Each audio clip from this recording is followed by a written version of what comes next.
Muy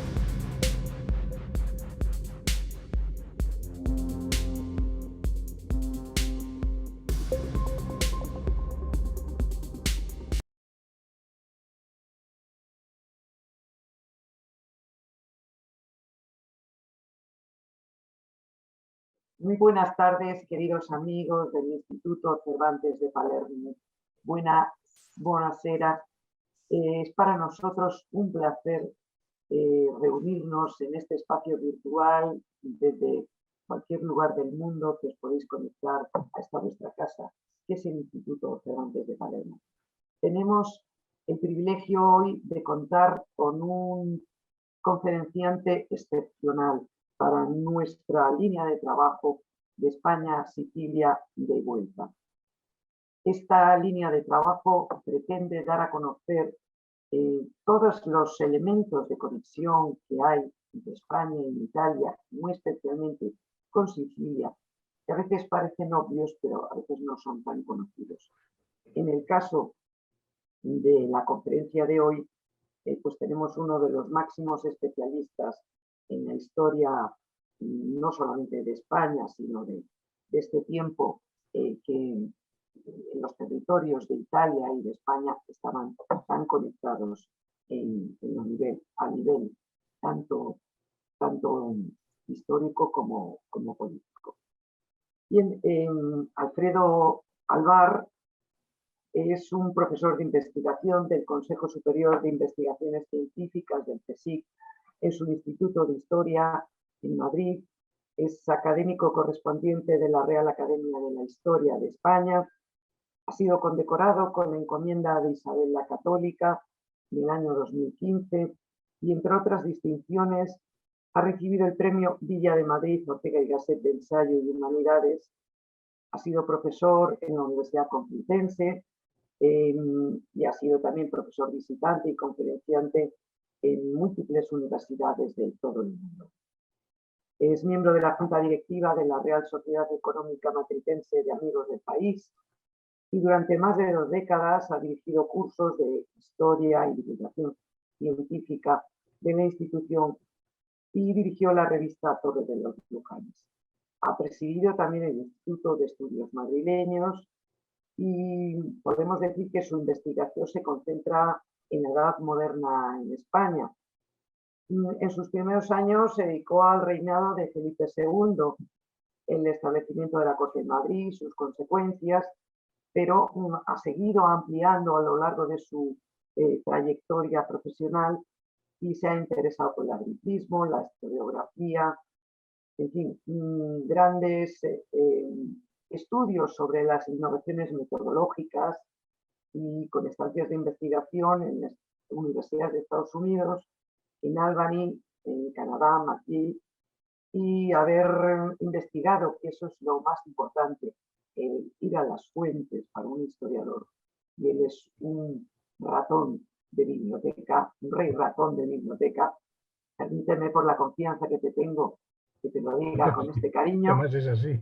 Y ha estado en los archivos más importantes de Austria, de Italia, de Flandes, de Francia, de Reino Unido, de Suiza, en fin.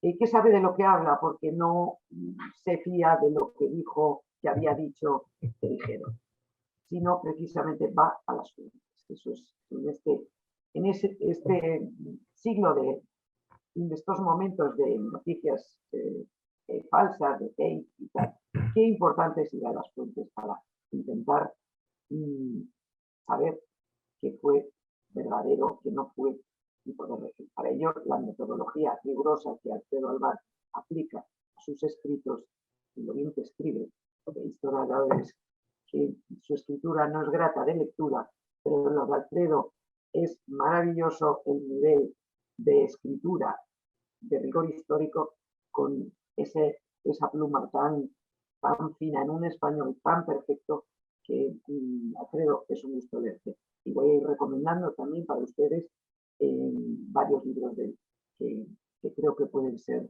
importantes que lean. Entre ellos, por decir solo en los últimos años, porque es un sabio que ha publicado mucho y bien, Tenemos el duque de Lerma, corrupción y desmoralización en la España del siglo XVII, la emperatriz Isabel y Carlos V, amor y gobierno en la corte española del Renacimiento, Madrid, corazón de un imperio, 1661, 1601 y 606, un maestro en tiempos de Felipe II, Juan López de Hoyos y la enseñanza humanista en el siglo XVI, Juan Sebastián Elcano, que estamos en los años precisamente de uno de los hitos de la primera globalización, que fue precisamente con esa vuelta al mundo hecha por la corona española, unida a marinos españoles, portugueses, donde también fue muy importante la participación italiana. Maceta es el narrador de primera instancia precisamente de ese gran logro en una época donde no teníamos las tecnologías que tenemos ahora. En fin, una ingeniosa locura, libros y erudición en Cervantes, publicado por el CSIC, y ha publicado biografías importantes como la de Isabel la Católica, una reina vencedora, una mujer derrotada, Cervantes, genio y libertad, o esa gran biografía sobre Carlos I que acaba de salir casi hace nada. Y bueno, Alfredo, nos vas a hablar precisamente de ese viaje triunfal de Carlos I. En España decimos Carlos I, en Italia se le conoce más como Carlos V. Y gracias por estar con nosotros. Cuando quieras, estamos aquí dispuestos todos a aprender de ese progreso de lectar estupendo que siempre nos haces y nos regalas. Gracias. Muchas gracias, directora, por la presentación que me deja, en fin, abrumado y ya no tengo nada que decir porque me da vergüenza ir a equivocarme en lo que pueda decir porque las expectativas son enormes, ¿no? Bueno, muchísimas gracias, querida Beatriz, por tan entusiasta y cariñosa presentación. Muchísimas Tu currículum, lo que has hecho durante tantos años, no estoy mintiendo nada. Esto sí que no hay falsificación. Muchas gracias, María Laura Casio, por tu apoyo tecnológico para que esto salga adelante con bien. Y por supuesto, muchísimas gracias a Sara Bonanno, que es la traductrice, ¿no?, de toda esta conferencia, la cual he redactado en español y la voy a ir leyendo lentamente en español para que la traducción pueda ser comprensible más ágilmente, sobre todo si hay estudiantes que no dominan todavía la lengua de Cervantes y así tienen algo importante que hacer, que es aprenderla tal y como yo debería haber aprendido la lengua del Dante, por ejemplo. En fin, vamos a hablar en efecto del viaje de Carlo V per la Sicilia dopo la campagna de Túnez de 1535. Corría la primavera de 1533, cuando Solimán el Magnífico llamó a Barbarroja a Constantinopla y le dijo: «Eres un súbdito mío y me haces falta. Deseo una campaña contra España». A la vez, Carlos V y la emperatriz Isabel buscaban dinero con la intención de organizar una armada contra Argel para acabar con Barbarroja. Empezaban tiempos de fuego, sangre y guerra. Una de las maneras más acertadas de leer la geografía imperial del siglo XVI es de hacerlo desde un punto de vista funcional. Cada territorio cumplía con una función que le imbricaba en el todo y el todo daba sentido a la función de cada uno. Y como les decía, que una de las maneras más acertadas de leer la geografía imperial del siglo XVI es la de hacerlo desde un punto de vista funcional. Cada territorio en el imperio cumplía con una función que le imbricaba en el todo y el todo daba sentido a la función de cada uno. En la península ibérica, bueno, como ven, esto es un tapiz en el que se ve España o la península ibérica boca abajo y el norte de África por aquí. Como ven, la figura está de pie aquí. Esto es la península ibérica y la península itálica, viéndose el tapiz todo al revés. Es una perspectiva nueva África y de la península ibérica. En la península ibérica la corona de Castilla era el corazón de ese imperio y además tenía proyección americana, atlántica y africana, mientras que la corona de Aragón participaba con sus recursos y con los territorios italianos, insulares y peninsulares. Por otro lado, los territorios italianos servían de barrera contra el turco, pero también de grandes centros de pensamiento y cultura, así como de plazas bancarias de primer orden o de áreas de defensa militar, como Sicilia, Nápoles, las escuadras de Génova o el milanesado. Desde aquí se podía llegar a cualquier punto de Europa en socorro y ayuda. Al norte, Flandes, además de cerrar el círculo sobre Francia con Génova y Milán, abría los puertos del Mar del Norte al intercambio comercial con los países bálticos, con Inglaterra o con la Europa continental. Desde América venía gran parte, que no todo, el dinero necesario para apuntalar este sistema de interrelación de territorios, de ideas, de mercancías, de manufacturas, de riquezas, de fuerzas militares que habían de defender a su vez toda esta inmensa tela de araña. Si fallaba una pieza, se podía tambalear el edificio. Conforme fueron ampliándose los territorios, fue fortaleciéndose el imperio. Pero en todo este entramado de territorios, de instituciones, se pactó con las oligarquías territoriales en la medida de lo posible. Su mantenimiento local y su promoción junto al rey a cambio de lealtad. En este entramado Italia, además de por causas culturales, financieras o de formación de élites, tenía un papel fundamental estratégico.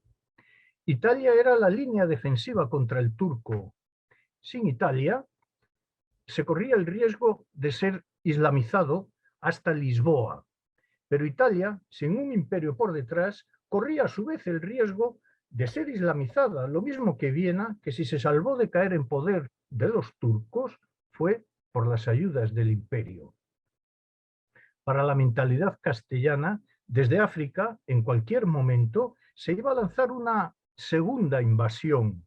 Por eso, desde Castilla, se tomaron plazas fuertes en el norte de África, en Orán, Mazalquivir, Bujía, etc. Vista la incapacidad de dominar el Mediterráneo oriental, o confiando en que el Mediterráneo oriental, bien con la ayuda veneciana, bien con la retirada de aquellas áreas, se convertiría en un lugar tranquilo, o al menos en el que no hubiera permanente guerra, se pensó en trazar una línea divisoria que partiera el Mediterráneo en dos. Esta frontera ficticia tenía la península itálica como columna vertebral que se extendía hacia Sicilia y desde ahí a Túnez. No obstante, para los intereses de Castilla era más necesario que se acabara con Argel, de donde partían todas las escaramuzas contra las costas mediterráneas españolas y también las italianas. Ese deseo es el que manifestaba una y otra vez la emperatriz Isabel a Carlos V en su correspondencia: Argel, Argel y Argel. No obstante, el ataque a Túnez y la deposición de su rey tributario del emperador Carlos V por los turcos incitó a una campaña, en principio secreta, contra Túnez. Pronto se convirtió, sin embargo, en una campaña necesariamente exitosa. No podía ser de otra manera, no había lugar para el fracaso. En Barcelona se concentraron escuadras aristocráticas de todos los territorios del Mediterráneo y en Málaga las escuadras de los soldados y la logística. El desembarco en Cartago, la toma de la Goleta y luego de la ciudad de Túnez se saldaron con un clamoroso éxito, que fue cantado en la literatura y más tarde en el arte. En esta imagen se ven las ruinas de Cartago, que es donde desembarcan las tropas imperiales, la Goleta, el gran lago central y detrás la ciudad de Túnez. Hay que tener este mapa en la cabeza para entender la logística de esta campaña. En fin,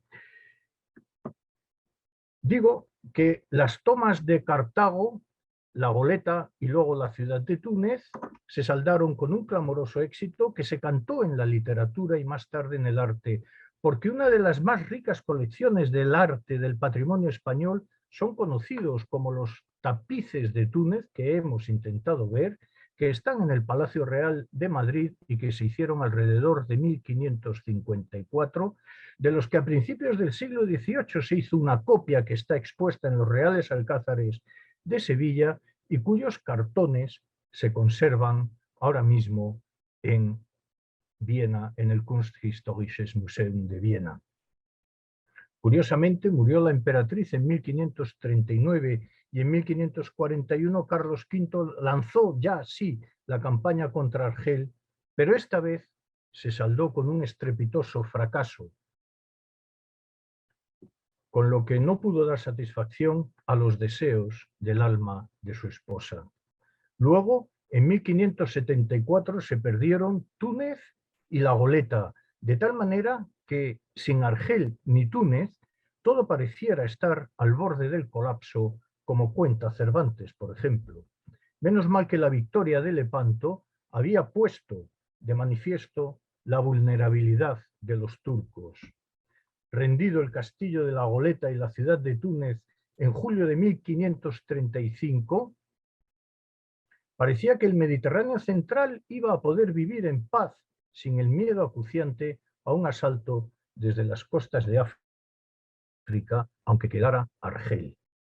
Contar los acontecimientos de aquel viaje a los sicilianos no deja de ser un atrevimiento por mi parte tras los escritos de Alonso de Santa Cruz, los escritos propios de italianos en los siglos XVI y XVII, los escritos más recientes de André Chastel, de Fernando Checa, de Morales Folguera o de la profesora María Antonieta Di Seglia, así como el empeño personal del profesor Vincenzo Pugliatti por reconstruir los actos públicos de aquellos festejos y que, por cierto, se pueden seguir desde Internet. El 20 de agosto de 1535, la Armada Imperial atracó en Trapani y se alojó en el Palacio de Chiaramonte. La estancia en Trapani fue aprovechada para hacer algunas donaciones de objetos valiosos tomados en Túnez, mas igualmente juró los privilegios de la ciudad. Después de 4 días en Trapani, pasaron al Cano y de ahí a Monreale. Monreale, dice Santa Cruz, es una pequeña villa. Por cierto, que los arzobispos Torres, tan famosos en Monreale, están enterrados en la Catedral de Málaga, de donde eran originarios. Por fin, el 12 de septiembre, el emperador fue recibido a las afueras de Palermo. Acudieron a rendirle pleitesía, entre otros, todos los magistrados del reino y, por supuesto, la nobleza local. La entrada a Palermo la hizo por la Porta Nuova, que no era la Nuova todavía, donde fue recibido por las autoridades locales de la catedral y del ayuntamiento. Bajo palio entró en la catedral de Palermo acompañado por una innumerable multitud de personas de su séquito, pero también de curiosos. En la catedral, tras oír un Te Deum, continuó la ceremonia con un nuevo acto, la jura de los privilegios de la ciudad, y llevamos 2. Luego pasó al palacio de Aiuta mi Cristo, que le sirvió de residencia. Al margen de todo esto, narra Santa Cruz, Alonso de Santa Cruz, el cronista imperial, que, cito, no oyó otra cosa su majestad de la gente del pueblo por las calles que iba hasta palacio, sino justicia, justicia a grandes voces, la cual les fue hecha. Termina la cita. Carlos V entonces ordenó que a sus soldados italianos se les diera paga y media y Alonso de Santa Cruz dice, cito, mandólos pasar en Italia y pasó con ellos el marqués del Vasto, aquel que retrata, por cierto, el Tiziano. Y con ellos pasó el conde Maximiliano, que era coronel de otros 5.000 alemanes y los mandó al Piamonte para reunirse con las tropas de Antonio Leiva preparadas contra los franceses. Lastimeramente, al llegar al final de la travesía se hundieron varias galeras, perdiéndose 1.500 personas entre alemanes, marineros y esclavos que llevaban. Lo significado de la entrada triunfal en Palermo es que se hizo a la romana, ya no al estilo borgoñón medieval. Abría el cortejo la masa de prisioneros esclavos a los que seguían los cristianos liberados de las cárceles tunecinas, luego la Guardia Imperial, la corte y un centenar de jóvenes que precedían el desfile del emperador. Toda la ciudad se engalanó de tapices y a lo largo del recorrido, además de en la Puerta Nuova, hubo arquitectura efímera, mucha arquitectura efímera. Y así el eje que va desde Monreale al puerto, la calle Casaro, en la plaza de la Bochería y en la Fieravecchia. El arco de Casaro estaba coronado por una figura del emperador. El de la Buchería era un arco aislado que imitaba el mármol y lo decoraban escenas de la campaña de Túnez y de la huida de Barbarroja. El arco de Fieravecchia era una aclamación de la victoria como camino hacia la paz. Al parecer, en la iglesia de Nuestra Señora de Litria o de la Pinta hay una inscripción en la que se celebra al Carlos V, liberador de Sicilia, Italia, pero también liberador de España y de otras islas del Mediterráneo de las incursiones musulmanas. Durante el recorrido desde Portanuova hasta Aiutami-Cristo, el emperador iba visitando el Palacio Real, la catedral y todas estas zonas económicas que he mencionado antes. Pero los festejos no eran solo imperiales. Frente a su alojamiento se levantaron gradas para más de 1000 caballeros y se celebraron concursos y torneos con obsequios, como era costumbre también en España, con premios de cadenas de oro, de tazas de plata y de cuencos repujados. Es muy simbólico que durante los primeros días se le explicó la administración de justicia en Sicilia. Se le enseñaron los archivos donde se guardaban los privilegios. Y una vez representados todos estos pactos, se reunió el Parlamento de Sicilia el 16 de septiembre de 1535, durante el cual se asumió la soberanía de Carlos V y las prerrogativas jurídicas de las oligarquías sicilianas encarnadas en sus órganos de justicia y en su parlamento. Este fue el momento en que nombró por virrey a Ferrante Gonzaga, que aunque no era siciliano, era italiano y persona de su más absoluta lealtad y confianza. Además, como dice el cronista Alonso de Santa Cruz, amaba la justicia y el gobierno del reino. El Parlamento aprobó un servicio al rey de 250.000 ducados pagaderos en 4 meses, al tiempo que solicitaba que el cargo de virrey fuera ocupado por 4 años y que los puestos intermedios de la administración del reino fueran ocupados solo y exclusivamente por sicilianos. Muy preocupados por la inestabilidad social, pidieron que se persiguiera a los administradores de justicia corruptos y también a los bandoleros. Dice Santa Cruz que se hizo mucha justicia, cito al cronista, cuanta ellos no habían visto ni pedido, azotando, desorejando, cortando manos a unos y ahorcando y descuartizando y quemando por sométicos, homosexuales, a otros, restituyendo a cada uno en lo suyo. El virrey Gonzaga promovió la modernización de la ciudad, dejándola en manos del arquitecto Antonio Ferramolino, y entre otras cosas, se modernizó el entorno del Palacio Real y, por supuesto, la Porta Nuova. Efectivamente, la Porta Nuova es un homenaje a la victoria imperial en Túnez. Es una puerta con doble acceso principal, coronada por una loggia y una pirámide superior. El lado interno es clasicista y el externo rústico. En este lado 4 figuras, 2 con los brazos cortados y 2 con los brazos cruzados, representan, dicen, a los esclavos musulmanes que abrían la procesión triunfal del emperador, procesión a la romana. Terminados los asuntos en Palermo, recompuesta la justicia local, jurados los privilegios, confirmadas las oligarquías en sus puestos y recibido un servicio excepcional, salió el emperador hacia Mesina. El 13 de octubre, Carlos V abandonó Palermo y se puso en marcha hacia Santo Aleggio, Termoli, Polizzi y Nicosia, donde entró el día 16 y, según tengo entendido, aún se conmemora la estancia imperial el día del corteo de Carlo V. Se hospedó en el palacio de Gianfilippo Lavia y, a causa de esa hospitalidad, el rey le concedió varios privilegios, tales como el de la inmunidad, como si tuviera inmunidad eclesiástica, y le concedió el título al gran Filippo del Regio Milite, Cavaliere Imperiale dello Sperone d'Oro, de la Espuela de Oro en español, y doméstico de la sua corte, que vendría a ser gentilhombre. En Nicosia se repitieron ceremonias anteriores. Sentado en una cátedra que se conserva en Santa María la Mayor, lo traduzco al español, recibió un donativo a cambio de la confirmación de los privilegios de Nicosia. Y la leyenda de la cátedra de madera es muy repetida. Sacellum ocin quo sedit Quintus Carolus Romanorum Imperator, etcétera, etcétera.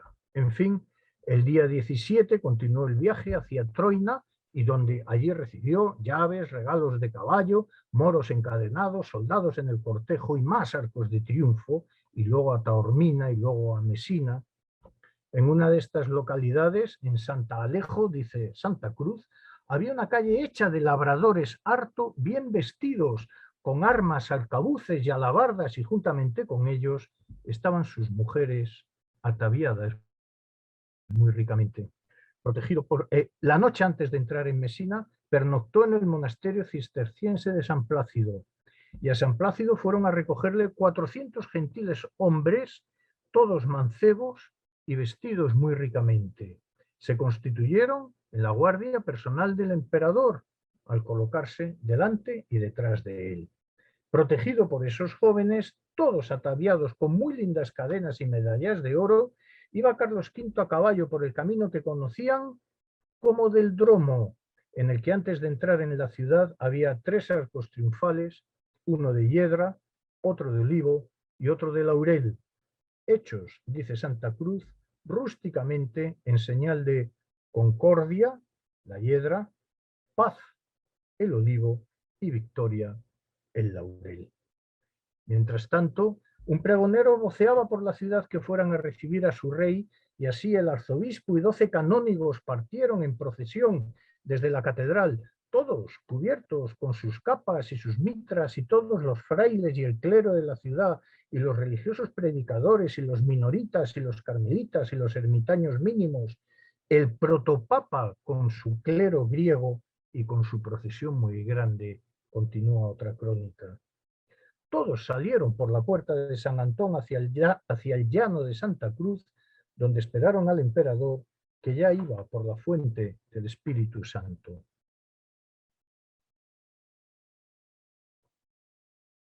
Habían instalado gran número de piezas de artillería y de armas de fuego en los adarves de las murallas, y todas estas piezas hicieron sus salvas de bienvenida. Al llegar ante el arzobispo, Carlos V descabalgó y se quitó el chapeo entre los vítores del pueblo, se acercó a la cruz y la besó. Luego se le hizo entrega de un caballo blanco ricamente guarnecido con todos los hierros en plata y cubierto por una tela de plata que se le quitó al ir a montarlo el rey. A los lados del rey, en los estribos, iban autoridades de la ciudad. Entró en la ciudad bajo palio. Eran las 9 del día, madrugaban para hacer las recepciones. Abría el cortejo la procesión de los canónigos y de los prelados. Poco antes de entrar en la ciudad, como a un tiro de piedra de la puerta de San Antonio, había otro riquísimo arco triunfal con 9 columnas de una parte y 9 de la otra, con los cimientos y los capiteles de oro y cubierto con telas rojas, blancas y amarillas, según las divisas del emperador y de Mesina. Sobre el arco estaban pintadas 2 victorias con alas, las cuales con una mano tenían una palma y con la otra un escudo triunfante con el águila imperial, y sobre las cornisas finales estaban 2 escudos con las armas de la ciudad, que las tenían 2 niños desnudos con alas. Entre otras alegorías y leyendas, se podía leer una ofrenda al, cito, emperador César Carlos Augusto, vencedor en África y conservador de la República Cristiana. U otra leyenda: oh Europa, el emperador guerrea para ti. y aclaraba esta última leyenda, había vencido en África y vencería en Asia, y si Roma necesitó para vencer a Cartago 3 guerras, cito la leyenda que había en este arco, en un solo mes venció y domó el emperador Carlos al África. Este arco había sido diseñado por Polidoro da Caravaggio y se conserva este boceto de él. En la otra cara del arco, mirando hacia la ciudad, alusiones a Júpiter o exhortaciones del tipo donde quiera que vas, reinas, o encomios para vencer a las gentes bárbaras, todo ello escrito con letras doradas. Al paso de Carlos V, un carro transportó un trofeo a la romana, con 6 moros vencidos. En fin, la puerta de la ciudad también se adornó con columnas y guirnaldas y la fama, y de nuevo la leyenda, desde el nacimiento al sol, perdón, desde el nacimiento del sol hasta donde se pone el sol. Cerraba la procesión un carro con las 4 virtudes cardinales y otras efigies de niños, constelaciones, ángeles y un mundo, y sobre este mundo estaba el emperador armado de punta en blanco, con vestiduras y corona imperial, el cual tenía una victoria en la mano. Unas ruedas que lo adornaban daban vueltas sin parar. Y por detrás, otro carro de triunfo más pequeño con moros esclavos y otras leyendas alusivas a la restauración de la justicia, con Carlos V, o con alusiones a textos de Ovidio y otras metáforas clásicas. Los carros se dirigieron hacia la catedral y en sus inmediaciones 2 fuentes, con sirena y delfín, expulsaban aguas, o aparecía Mesina con cuerpo y vestimentas de mujer, eso sí, con el escudo real en el pecho, y otra leyenda con la historia de Arión, el músico poeta enriquecido, que a la vuelta a su tierra lo echaron al mar para robarlo y lo rescataron los delfines. Cuando iba a entrar en la catedral tuvo lugar un acto teatral que Morales Folguera y Giorgiani nos recuerdan que era muy usado en la cuenca mediterránea desde mediados del siglo XIII. En España lo conocemos como el misterio de Elche, y en Mesina la fiesta de la Asunción. Cito: sobre la puerta de la catedral se había representado un cielo con nubes en donde fue bajando un coro de 24 ángeles que descendían de 4 en 4, recogiendo los últimos el trofeo del carro triunfal para llevarlo de nuevo hasta el cielo de nubes. El emperador, perdón traductora, es que me fascinan todas estas representaciones, me parece increíble que se puedan hacer en tan poco tiempo, ¿verdad? El emperador entró en la catedral. Las jambas de la puerta estaban engrandecidas con sendas esculturas que llamaban la atención porque eran antiguas, cito a Alonso de Santa Cruz, gastadas algo del tiempo. Claro, eran esculturas romanas. Una de Escipión el Africano y la otra de Aníbal, con sus respectivas letras en que se ponderaba otra vez la rapidez del triunfo de Carlos V en Túnez. Oró en la catedral y se fue a palacio. A la entrada se había levantado otro arco triunfal que parecía todo macizo de mármol blanco con 2 columnas. Y en ellas se podía leer, cito, al divino Carlos, augusto vencedor, así como una larga dedicatoria de Mesina a la romana en que se le mencionaba al abuelo Maximiliano, la patria, las victorias, el imperio y por otros lados alusiones a cómo restituía a los reyes legítimos, vencía a los vencedores de aquellos reyes legítimos y, en fin, cito, restituiste su reino a los cartagineses y libraste de miedo a los de Sicilia e Italia, o versos en otro sitio, eres divino y eres africano, o que le movía el ir a la guerra a Carlos V, el amor de nuestra religión. El emperador se retiró a palacio, donde recibió a las autoridades locales y unos días más tarde un donativo de 10.000 escudos en señal de agradecimiento. Durante los días siguientes hubo luminarias y fuegos artificiales en Mesina, y los gritos de «Imperio, imperio» eran constantes por todas partes.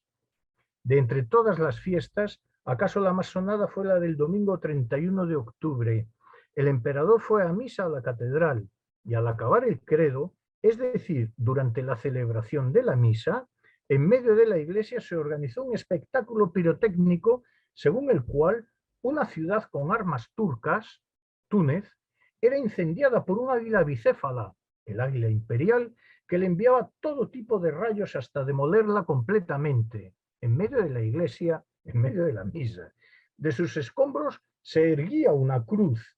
Todo el aparato fue diseñado también por Polidoro da Caravaggio y la maquinaria fue hecha por Domenico Carrara. Se ha querido relacionar este triunfo representado sobre Túnez con la inminente toma cristiana de Constantinopla. Yo no sé hasta dónde se puede defender tal idea, pero aquello ocurrió en la Catedral de Mesina. Al día siguiente nombró caballeros del Toisón al nuevo virrey de Sicilia y por la tarde asistió a misa en el convento de los franciscanos y al día siguiente se fue al monasterio de Santa Eulalia. Volvió a palacio y aquel día o durante los días anteriores el emperador administró justicia como de él se esperaba y terminado todo ello, cito, determinó de salirse de la ciudad y venirse a Italia. Cuando iba a salir de Mesina, visitó el Arco de Triunfo. Se me ha perdido esta imagen, lo siento. Es este. Visitó el Arco de Triunfo de la Dogana, del que también se conserva otro dibujo de Caravaggio. Parece ser que la mejor colección de dibujos, como se pueden imaginar, que existe del viaje por Mesina se debe a los de Polidoro Caravaggio y que sus 126 hojas con dibujos están en la Gemäldegalerie de Berlín y se trata de los disegni e studio di Polidoro da Caravaggio fatti in Roma e in Messina. Solo conozco la obra por referencias del profesor Morales Folguera. Pero además hubo otros narradores de aquellos acontecimientos. El sacerdote Niccolò da Librando, editado por Cayo Domenico Gallo en 1758, y sobre todo la descripción del viaje que hizo Alonso de Santa Cruz. Las fiestas sicilianas por la victoria de Túnez son muy importantes, no solo por ellas mismas en sí, sino porque crearon y consolidaron la imagen de un Carlo V, emperador a la romana, un César Carlos. Las comparaciones de su hazaña africana venciendo en la tierra de Cartago, como hizo Escipión en las guerras púnicas, fueron muy reiteradas. Asimismo, el reconocimiento del esfuerzo bélico para defender Sicilia del peligro turco.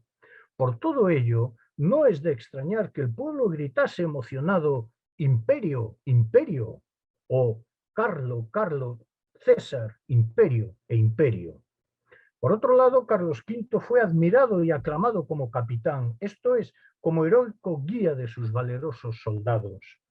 Túnez lo narró al mundo las calles sicilianas, representaba la reválida de Carlos V como glorioso militar y como noble heredero de sus antecesores, los emperadores de la Casa de Austria, pero también los emperadores romanos. Túnez era igualmente la continuidad de los triunfos de sus antepasados en Granada, 1492, y por el norte de África. Si en Pavía, en 1525, había logrado su gloria militar al capturar a Francisco I, ahora era el momento de la idealización clasicista o a la romana del emperador.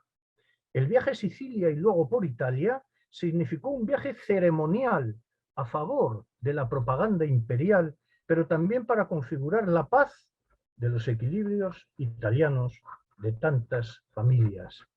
Por muchas razones, por la especificidad de cada territorio o de cada familia, el viaje no fue único, sino que admirablemente en cada lugar se resolvieron los problemas como mejor venían a cada cual, pero todo, eso sí, a cambio de la lealtad al rey emperador, que era el que manejaba toda esta máquina funcional. Carlos V fue el héroe indiscutible de aquel viaje por Sicilia y luego por Italia, Pero aunque sin duda fue el héroe indiscutible, también lo fue por la destreza y la habilidad de dar juego a los nobles locales y al pueblo necesitado de justicia. Pero por el contrario, en Castilla clamaban voces en otro sentido. El cardenal Juan Pardo Tavera, y sigo ahora a la profesora María Antonieta Bisceglia, escribió al emperador advirtiendo que un viaje por Italia no tenía sentido, decía el presidente del Consejo Real de Castilla, porque los italianos son, esto lo dice el presidente del Consejo, yo no, son, cito, gente que no alimenta ni el amor ni la obediencia que alimentan sus soldados. Fiarse de personas fiarse de personas que amarán más sus intereses que vuestro servicio, hombres que procurarán arrancarle a vuestra majestad las vísceras. Esas voces de Castilla o de España eran las que habían alimentado o compartido con la emperatriz Isabel que era más importante marchar sobre Argel que sobre Túnez y que Castilla o España eran más leales que los italianos. Al ir sobre Túnez y pasear por Italia, en Castilla se temió pasar a un segundo lugar en los planes imperiales.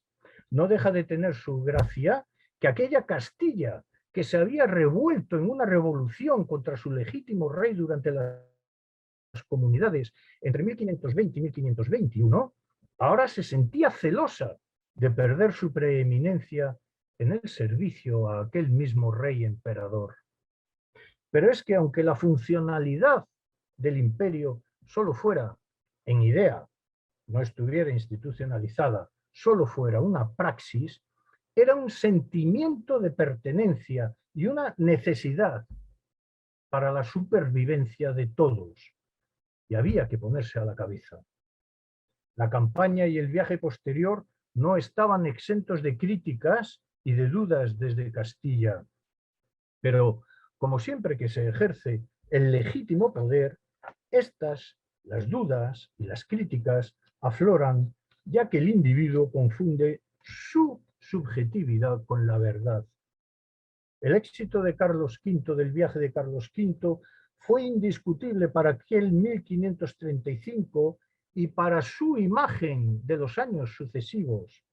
Como exitoso fue el volverse a Madrid tras la batalla de Pavía para mantener conferencias con Francisco I preso.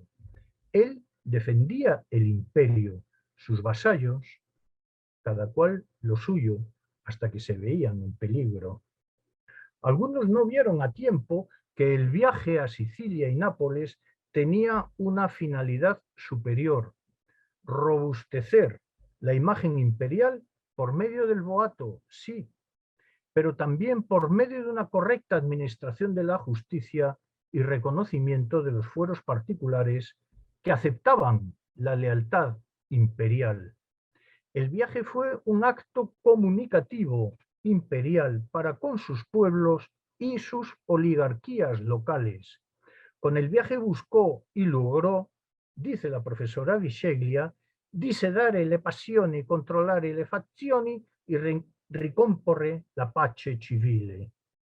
No se debe perder de vista el hecho de que toda esta marcha ceremonial servía para robustecer alianzas políticas y económicas por toda Italia, ni más ni menos que Italia, dentro de su imperio funcional, para prepararse para la inminente guerra contra Francia.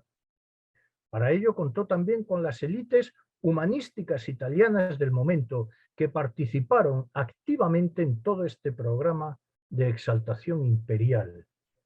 El viaje por Sicilia seguro que se puede leer de manera diferente a la estancia en Siena, por ejemplo, en donde 4.000 soldados alemanes estaban acuartelados. ¿Se imaginan 4.000 soldados alemanes acuartelados en Siena, dispuestos para desplazarse a Milán para entrar en guerra con Francia? El viaje, así, se fue convirtiendo en una suerte de escenografía imperial diferente, diversa, según las necesidades del ya César Carlos, pero también de cada uno de sus territorios italianos. El viaje imperial guarda mucho más que una sucesión de fiestas o de regocijos. Fue un sublime acto político diseñado en Italia, la misma Italia de la coronación imperial de 1530. En muchas ocasiones nos preguntamos qué se hizo en los siglos XVI y XVII para mantener un imperio con la evolución histórica que tuvo en Europa, en el norte de África, en América y hasta en Filipinas. Pues fue por muchas razones. Una de ellas se vio en Sicilia y en Italia en 1535. La presencia del rey, más que un mero acto lúdico, era una manifestación pública de sus intenciones y de su poder. A su lado se estaba protegido y se vivía en paz. Me encanta la mano en la escultura de Carlos V de la Piazza, bueno, se me hace ahora mismo el nombre, no, da igual. A su lado, al lado del emperador, se estaba protegido y se vivía en paz. Contra él podían ocurrir las cosas que les pasaron a Francisco I o a Enrique II. La otra gran razón quedó manifiestamente clara en el viaje por Sicilia: los pactos y los equilibrios promovidos por el rey. Pactos con las oligarquías locales a las que se confirmaba en sus puestos. Pactos con el pueblo menudo que veía que se hacía justicia. Pactos con la comunidad a la que se confirmaban los privilegios. A cambio, se daba defensa territorial y se exigía lealtad. Si alguna de estas situaciones se alteraba o se desconfiaba, podían acaecer los disturbios. Como así fue cuando se perdió la capacidad de equilibrar los intereses del Palermo cerealero y territorial frente a la Mesina sedera, portuaria, manufacturera y comercial, lo cual acabó saltando por los aires en aquel dramático periodo de finales del siglo XVII con la Revolución de Mesina de 1674 a 1678.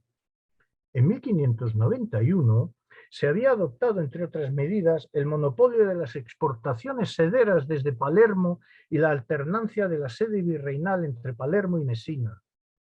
En 1630, Mesina pidió la partición del reino en dos. En 1643, Felipe IV concedió a Mesina escala franca en su puerto, lo cual no se atrevieron a ponerlo en marcha, como tampoco en 1663, y otros asuntos más que vinieron a culminar con una crisis de subsistencias en 1671 y naturalmente un alzamiento en el 74, porque no había quien defendiera ya a los mesineses, salvo su propio Senado y Luis XIV de Francia. La situación de caos parecía no tener fin. Sin embargo, la monarquía de España fue capaz de resurgir de sus cenizas y, sofocada la rebelión, la oligarquía de Mesina huyó al exilio en Francia y sus bienes les fueron expropiados, los privilegios abolidos, sus instituciones disueltas, y así de Senado se pasó a Cabildo y el edificio fue demolido y el virrey pasó a designar a los representantes de la ciudad.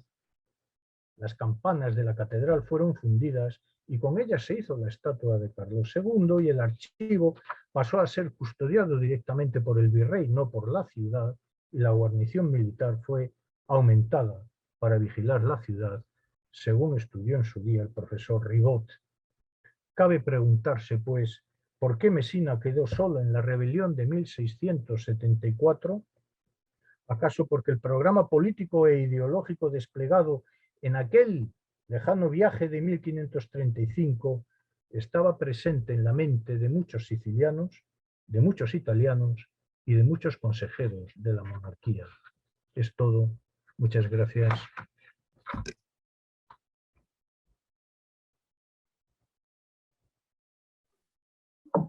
Muchas gracias, Alfredo, en esta historia fascinante y no fácil de entrar en ella. Espero que haya sido una buena aportación para todas las personas que nos están escuchando.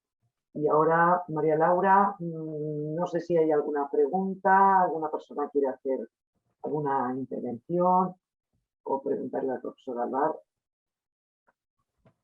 Sí, podéis escribirlo en el chat o reactivar el micrófono y hacer la pregunta directamente.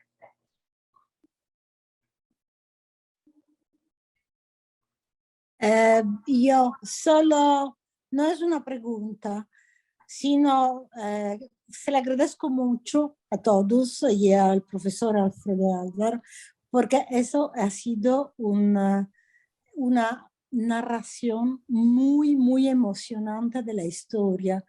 Y he notado mucho eso de la palabra justicia, que el emperador se le pedían todos justicia. Esto es también muy siciliano, porque todavía la gente aquí pide justicia. Muchas gracias, de verdad. Gracias. Muchas gracias. En fin, no voy a decir que estuviera pensando en Sicilia cuando redactaba estas líneas y escribía sobre la justicia que se le pedía al emperador, sino que estaba pensando también en España y cómo el pueblo menudo pide justicia como la única manera de vivir que tiene en paz. Y cómo fue muy hábil Carlos V, que la administró, claro.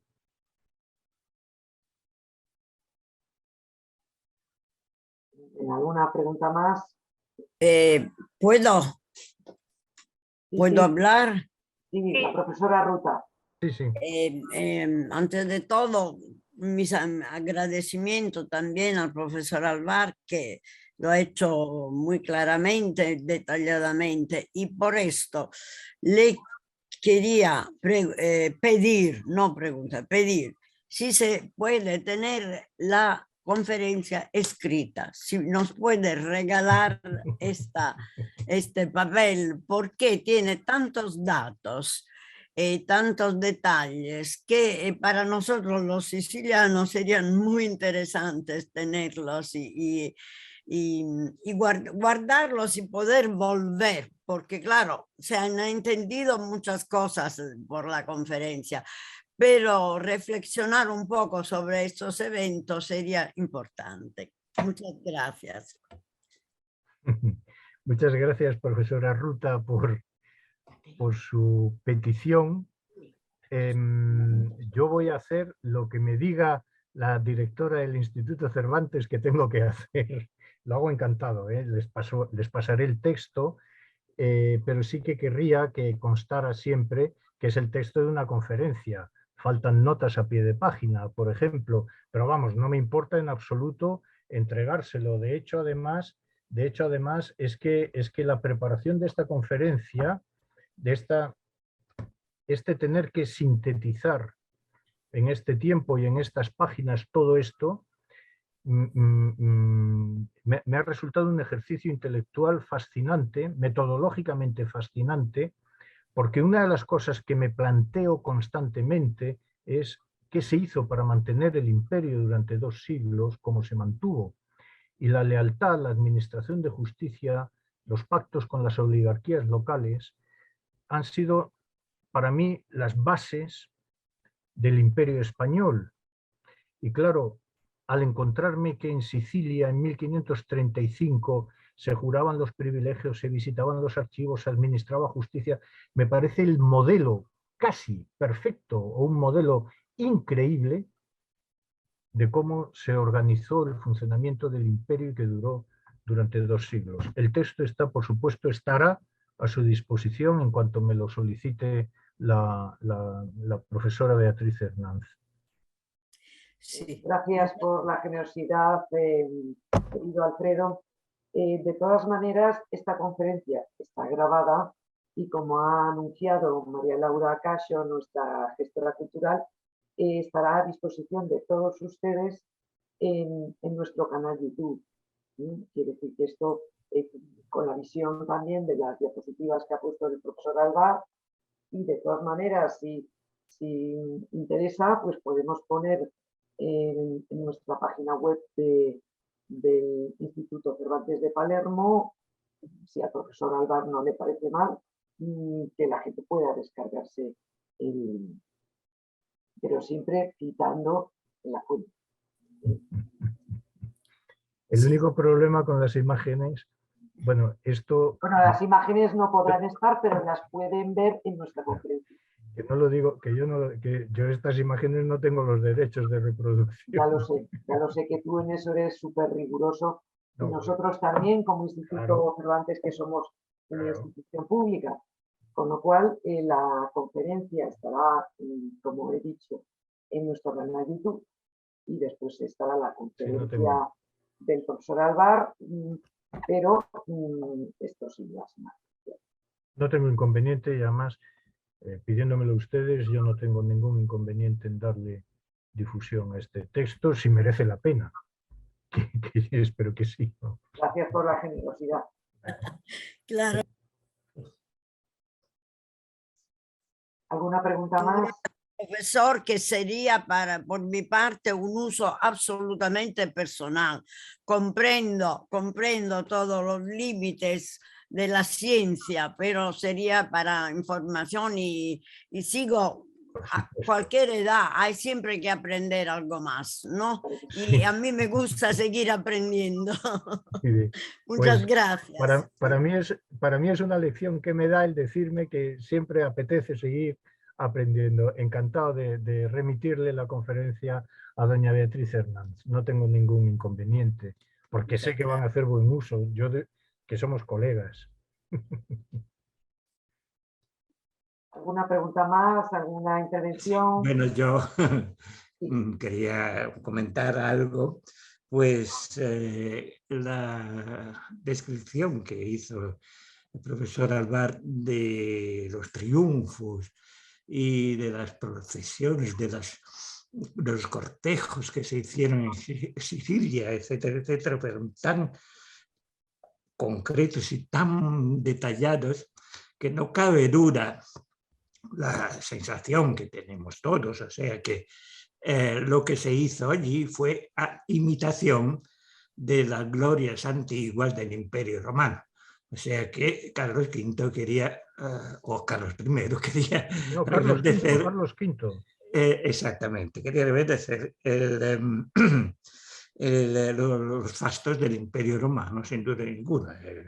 Exactamente, la puerta a través de la cual los esclavos, todo exactamente. Los carros, todo.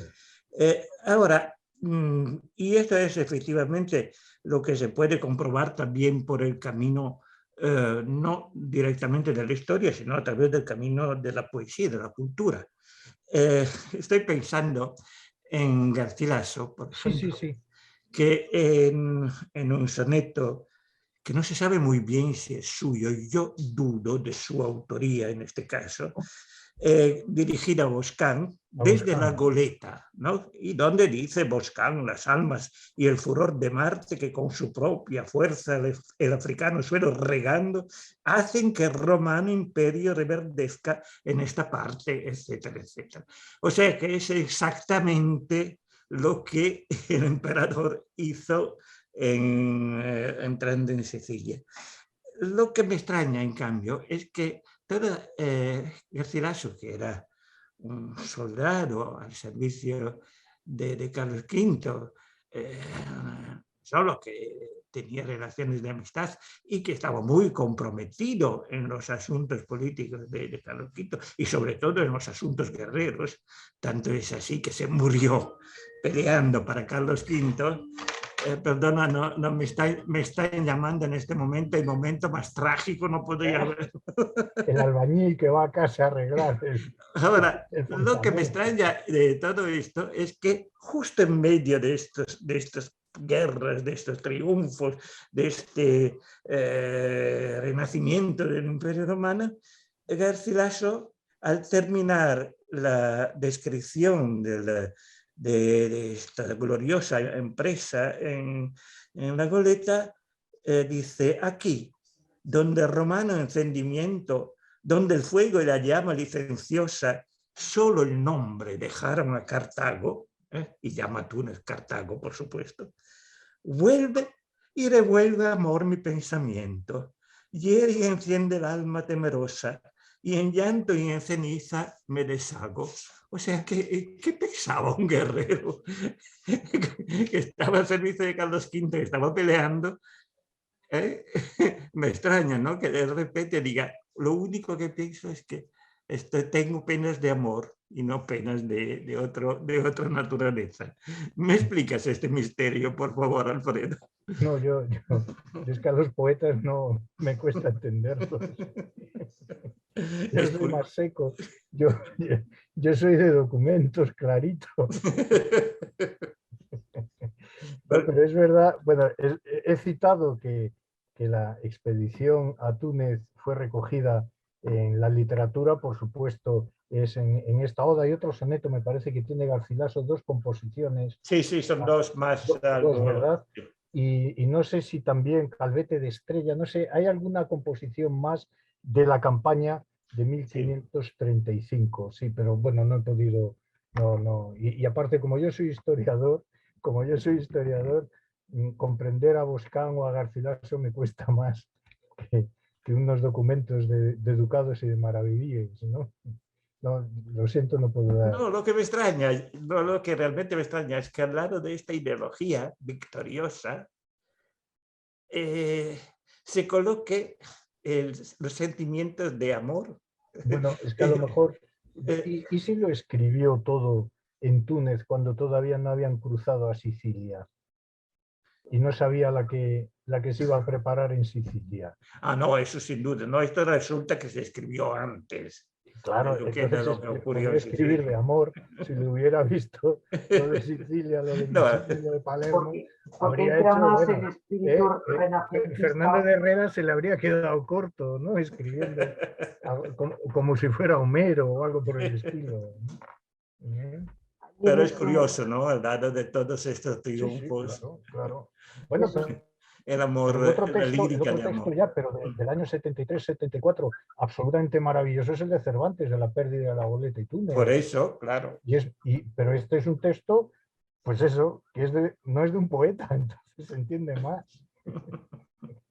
Sí, sí, narrador. verdad. El teatro va a reflejar muy bien todo este tipo de fiestas, digamos, de propaganda, por un lado, de exaltación imperial, donde esa proliferación avanzarán los años y aparecerá todo ese teatro barroco también que se hacía en Madrid, todas las grandes celebraciones, el nacimiento de los esposorios del rey, etcétera, y ese juego que comienza en el Renacimiento también en el ámbito teatral, no solamente en los escenarios teatrales de las cortes, sino también en las calles como triunfos.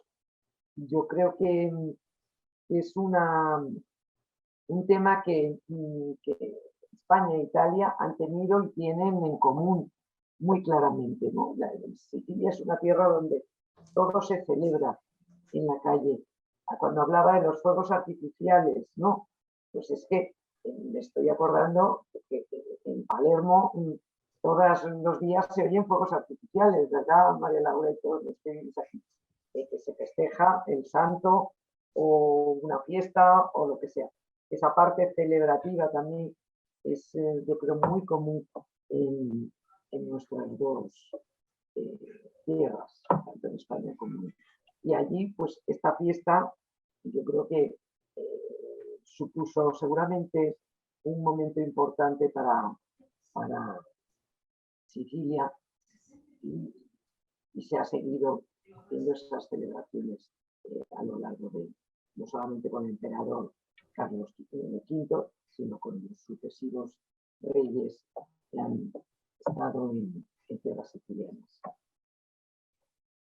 Pero muy curioso lo que has plasmado, Aldo, Opinato, Es un contraste, ¿no? Entre la porque gloria. el poeta en medio de esto y Garcilaso hablar sobre todo lo que le gusta, yo creo son los elementos del combate de amor, ¿no? Que también está Exactamente, en el exactamente. espíritu renacentista, ¿no? El combate de amor. Vosotros sois los expertos en este periodo. ¿Alguna pregunta más? ¿O alguna? Sí, María Laura. Si leo en el chat Paula Sebastiani. Pregunta si Carlos V y la conquista de Túnez tienen que ver con la etapa siciliana de Carlos V. No sé si el profesor Alvar quiera añadir algo que ya lo ha ido explicando a lo largo de la conferencia. conferencia. No, la conferencia, vamos. El viaje Sí. a Sicilia, si no se hubiera conquistado Túnez, no se habría hecho. Y claro, el viaje a Sicilia se aprovecha el triunfo en Túnez para todo esto, ¿no? Y luego, además, por otra parte, ya con esto callo ya para siempre, es muy interesante comparar, ¿verdad? Comparar las imágenes de, por ejemplo, de la coronación imperial de Bolonia con las descripciones que se hacen del viaje por Sicilia o con el entierro de Maximiliano, ¿verdad? Bueno, claro, y otras imágenes de tiempos de Maximiliano, de Carlos V, cuando es joven y todo esto, ¿verdad? En fin, cómo se ve que aquí ya se ha quebrado la visión del héroe medieval, ¿verdad? Y aquí es el emperador romano, ¿no?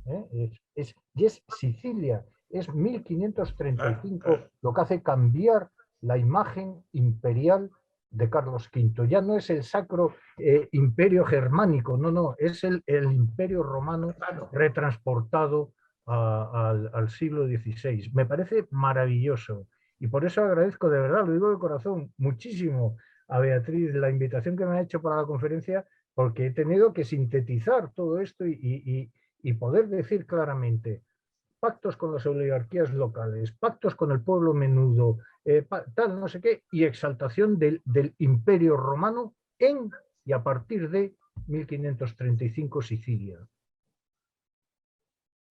Eso me ha dejado esta conferencia. Este territorio en el que estamos virtualmente todos unidos hoy con el Instituto Cervantes de Palermo. Gracias, Alfredo Alvar, por esta conferencia estupenda, tan clarificadora, de verdad. A todos los presentes, a María Laura Casio por su ayuda, siempre importantísima para que todo siempre quede perfecto. Y bueno, pues les agradecemos su presencia y esperamos seguir contando con ustedes en nuestras actividades. Empezaremos ya la tercera edición de Lecciones Palermitanas de Hispanismo en Línea muy pronto y nuestras actividades presenciales.